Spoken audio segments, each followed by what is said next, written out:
facebook.com/secrets of the Sire, which will soon change over to Sire Studios, and facebook.com/secrets of the Sire, which will stay because it's a great Facebook page. Chime in on the comments. You can go on Twitter at Michael_Dolce. That will also become at Sire Studios in the next couple weeks as well, too. And we're going to have a whole operation here, so we're pretty excited. But we don't want to forget all of our friends and family that have helped us along. We are a big family here. We're brought to you by our beloved patrons, new fan Craig Caruso, dedicated fans Einar Peterson, Matt Byer, Ashley Haikai, Omar Morales, program director Stephanie Dolce, and as always, our Uber fan Christina Dolce, who is thrilled that we are not in New York City every Wednesday night anymore. She's excited. All right. We were talking Captain Marvel. We talked about the meta value of Captain Marvel. We talked about the meta qualities as to why this has been such a financial boom for Marvel, whether you agree or disagree, the art imitating life, not imitating life. You know, that's a meta discussion. I want to get a little granular and talk about the movie. I think it's average at best, and the reasoning behind this is essentially what I found in this article from CNET.com. Captain Marvel could have been a better prequel. Sure, I like No Doubt, but the 1990s settings was a missed opportunity to give us a different view of the Marvel Cinematic Universe. If there's one thing that bothers me, it's the film doesn't do enough with the fact that it's a prequel long before the events currently unfolding in the MCU, makes things difficult for the filmmakers because with all prequels, we know broadly how things are going to pan out. But at the same time, it gives the filmmakers an exciting extra dimension to play with, which is audience expectations. We knew where certain characters were going to be, but we don't know how they got there. We know Nick Fury was a badass with an eye patch. However, Captain Marvel at least explains that. Unfortunately, that's about it. Apart from the question of Fury's eye, the 1990 setting is basically nostalgic set dressing, setting up jokes about Blockbuster and classic power anthems like Celebrity Skin by Hole and Just a Girl, No Doubt. Can I? Yeah, it was really terrible. Can I make a point? And Nick Fury's eye was pretty terrible. Yeah, like that was pretty terrible. I agree, actually. I think Nick Fury losing the eye to the cat was actually kind of, unless there's some sort of plot point we're going to learn about, it really, it fell flat for me. It was neat, but not really at the same time. Kind of a little weak. We get that it's 1990s. I thought the opening with Blockbuster was cool. I thought the Internet Cafe was cool. I thought the first third of the movie, giving us this little wink and a nod to the 1990 Alta Vista. My dad even kind of said, Alta Vista? Oh, that is old. Yeah. You know, those were awesome. there was some pretty cool nods to, like, especially just how slow the internet was and how Sure. slow everything was back then. Sure. Awesome in the first third. 2/3 at the most climactic scene in the film, or two most climactic scenes in the film. I don't need Nirvana, Come As You Are. I don't need Annette Bening being like, oh, look at that music, how great it is. What? Look, all of a sudden I'm watching MTV? Like, you pulled me out of a movie that I was actually getting into. I thought the first third, the best part about the first third was the 90s nostalgia. I thought Brie Larson, it took a little while for her to get going as an actress in that role, for me to get comfortable with her. The way she delivered lines was a little cutesy for my liking, for lack of a better term. I don't know, I'm sure I'll get trashed for that, but, so be it. I just thought she didn't deliver the kind of dialogue that you would normally deliver in that respect. But then by the middle of the film, she got going. However, 2/3 of the way in, don't pull me out of the film to remind me that Kurt Cobain was a famous 90s singer. Don't take the most pivotal battle sequence, which is her battling the other Kree, and throw in Just a Girl. It totally destroyed everything. It's like, oh, by the way, don't forget, we're a feminist movie. Oh, don't forget, Gwen Stefani was the 90s era feminist, the example of feminism there. Like, it was like, come on. You I don't reject need that because you didn't need that, but the girls did. The girls really needed that. 2/3, like the actual movie you were showing of a powerful female woman assuming control of her identity and her powers. That's not enough. We've got to be like, by the way, here's a song that goes with it that totally doesn't fit this battle sequence and makes it more humorous than earth-shattering in any way, shape, or form. No, come on, come on. You can't say whether that's enough or not. I just did. Yeah, well, I you just did. can, but you can, but you that can't goes be to our right about point, it. though. That goes to the exact point we were talking about. Why is it that you can't assess something as a human being and say You can assess it all you want for you, but you can only speak for you. This is the point. It's the idea that you're speaking for everyone else, that whether this was necessary or whether girls really needed this, you can't speak to that. There's no way you and I can speak to that. So you're going to tell me that was the best song option. Remember Watchmen? Oh, The movie? Yeah, I thought my biggest complaint with Watchmen was the exact same thing, was when you're in pivotal moments and all of a sudden you get, music selections that's out. ironic. I liked the music from Watchmen. That kind of that put me into it. Like the Dylan song in the beginning, Times Are Changing, and the Sound of Silence during funerals and stuff like that. I enjoyed all of that. It kind of I thought that was good. I thought the scene though when Night Owl finally consummates. What, the Hallelujah song? Yeah, Come on. That was the exact same feeling I got as a white male talking about this. It's the exact same feeling I got when I watched this, because in that role, this is like, I'm into this. Like, I am so into this, and then all of a sudden it's like, hi, I'm gonna go get you now. I'm just the girl. Come on, like really, like, play me something that has some sort of dramatic effect. There's no part of me that was in, like, was worried that the battle sequence was going to go anyway. Hence what she said. It wasn't made for you. Oh, it wasn't the thing that was made for you. That's such a cop out. It's such a cop out. Oh, it wasn't made for you. No, you made a bad music selection. Who's to say? I am. Who's to say? I am saying this. But you're only speaking for you, right? Yeah, but if you come out and say this wasn't made for you, that's a cop out. It was a poor choice. It was a poor choice. Based on what? Based on my feelings. Which means it wasn't made for you. No, it didn't work for you. No. What do you mean? No, that's exactly what you're saying.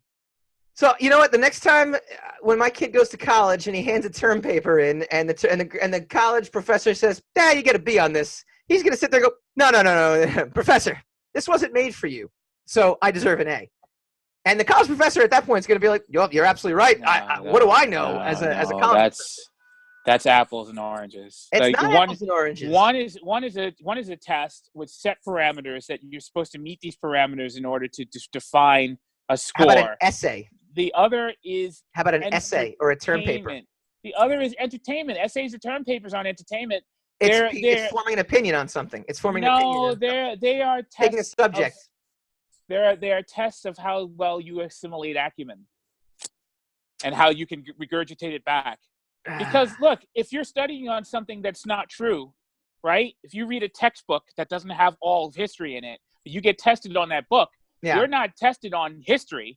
You're tested on how well you assimilated that book. Yeah. So that's what that is. That's if you have a thesis, information. That's information digestion and recall. That's what those are. No. If you're writing about a book, and that's your essay that you're writing about, most of that is subjective, and then at that point, you're handing in a subjective piece of an essay. But you're not going to, and they're grading you on how well you execute said thesis, and how well you. And to that point, if you execute that essay really well, but you fail to pinpoint all the points of the book that you did the essay on, or all the points in the lesson that you did the essay on, you're not going to get a good mark for having an entertaining essay that fails to meet all the parameters of that essay. It's not going to work. I guess for the good Trust of the me, show. I've tried for the good of the show, I disagree with you. Okay. Let me move on in this article though, because I think this one is actually pretty cool. Because I think you might actually really agree with this. You know what? I understand what you're saying. I vehemently agree with saying that women didn't need that. I think that's part of the problem. I thought the film itself was speaking for itself, wasn't it? Like, wasn't the film speaking for itself? Like, wasn't? No, I mean, I disagree with you. If we knew what the film was when we went into it, then you can't begrudge it for celebrating what it is halfway through the film. at that point, it didn't feel like celebration. It felt like overkill of 90s music, first of all. And it There's no felt, such thing. you know, There's and no such thing. I'm as big a fan of 90s music as it comes. So trust me, this is very painful for me to say. But I was like, oh, come on. Oh, come on. Like, not again. Like, we don't need that. All right. The other thing that this movie didn't do in terms of a prequel, and this one I'm curious to get your take on it. And the writer of this article on CNET.com said, I've argued before that prequels are inherently rubbish unless they follow one golden rule. They have to tell us something we don't already know. A truly effective prequel should change how we perceive the films or books or TV shows that came before or after. If it doesn't put a new spin, what's the point? Captain Marvel, unfortunately, just gives us a bunch of things we already know. And he'll go into this. He has several examples, but one that I thought was really good. He says, okay, or what if, go with me on this, what if when Coulson was replaced by a Skrull, nobody noticed? What if the Agent Coulson we've seen throughout all the Marvel movies and Agents of S.H.I.E.L.D. TV show, the guy we've known and loved for 10 years, was a Skrull all along? Mind blown. He says, and he goes on, he says, look, I know it's kind of out of left field. He gives other examples. What if Ronan's defeat had set him on the path to his Guardians of the Galaxy villainy? What if the filmmakers put as much effort into Coulson's character? You know, what if he had been, I don't know, a corrupt, alcoholic LA cop reluctantly investigating a break-in at the Blockbuster only to be profoundly changed by the experience? That would have been better. There was really none of that. The Tesseract is the same. We do kind of learn its path to get to Fury by the time Avengers starts. But other than that, you know, the cat hasn't made an appearance since spoilers, sorry, it's an alien of some kind. We haven't seen it since. So, again, it was cute, but what was the point, I guess? What do you think? I get some of it. I agree with some of it. I think the Coulson thing wouldn't have worked because of the way that they brought him back to life for the TV show. Sure. You know, they would have figured out he wasn't human. But, Sure. Because, I mean, as soon as he died in Avengers, Mm-hmm. because Joss Whedon's a douche, as soon as he died in Avengers... Spoilers! Right, maybe that's how he comes back. That would have been fine. That would have been great if he just, I just didn't die because that's not where my heart is, you know, Yeah. blah, blah, blah. But, you know, as soon as he died, because you see when they die in the movie, they revert back into... I know. He was just giving Yeah, an example. I get it. And I think that would be great if we were still in phase 1 and 2 of Marvel MCU. Yeah. Where everything was this like joint effort, where it was like coordinating with television and coordinating with Netflix and coordinating with all this mass media. Uh-huh. I think that would have been great if they would have been able to handle it right and had sent all these ripples, you know, Right. going out through.